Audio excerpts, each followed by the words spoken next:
centre évangélique l'Arche de l'Alliance. Situé sur l'avenue Mobutu, au quartier Abattoir, dans la commune de Massina à Kinshasa, République démocratique du Congo, le centre évangélique l'Arche de l'Alliance est une église locale de la 37e communauté des Assemblées de Dieu et première extension de l'église Labor. Il est dirigé par son serviteur, le pasteur Israël Sembeloela.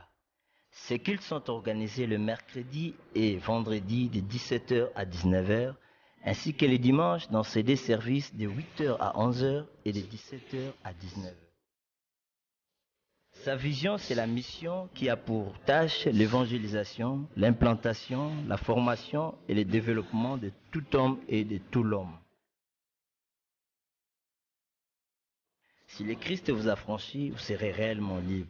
Jésus-Christ t'aime et continue à t'aimer. Il t'attend pour te faire grâce.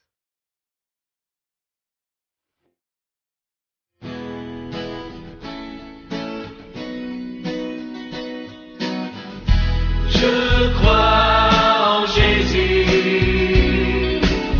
je crois qu'il est le Fils de Dieu, je crois qu'il est mort et ressuscité, je crois qu'il a payé pour tout,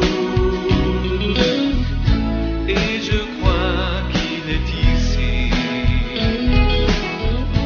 présent. Écoutez ce que la Bible dit. Je suis dans Psaume 150. La Bible nous dit que louez Dieu dans son sanctuaire et louez-le dans l'étendue où éclate sa puissance. Que tout ce qui respire loue l'Éternel. S'il y a dans cette salle quelqu'un qui respire, est-ce qu'il peut pousser un grand cri de joie avec deux acclamations? Faisons-le bien, faisons-le bien.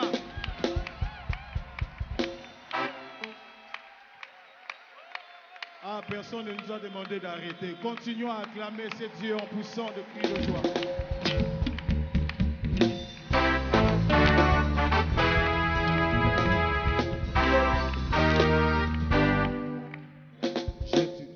Je te loue avec ma voix. Je te loue avec ma voix. Je te loue avec ma voix. Je te loue avec ma voix. Si je manque la voix, Je te loue avec mes mains. si je manque le main, Je te loue avec mes si pieds. je manque le pied, Je te loue avec mon âme. si je manque la main, C'est que je le loue là-haut. je te loue avec ma voix. Je te loue avec ma voix. Je te loue avec ma voix. Je te loue avec ma voix. Si je manque la voix, Je te loue avec mes mains. si je manque le main, Je te loue avec mes si pieds. je manque le pied, Je te loue avec mon et âme. si je manque la main, C'est que je te loue là-haut. je te loue avec ma voix. Je te loue avec ma voix. Je te loue avec ma voix. Je te loue avec ma voix. Si je manque la voix, Je te loue avec mes mains. si je manque le main, Je te loue avec mes pieds. si je manque le pied, Je te loue avec mon âme. et si je manque la main, C'est que je le loue là-haut. j'entends plus haut, plus haut, Jésus est plus haut. plus haut, Jésus est plus haut. j'entends plus haut, plus haut, Jésus est plus haut. plus haut, Jésus est plus haut. plus haut, plus haut, Jésus est plus haut. plus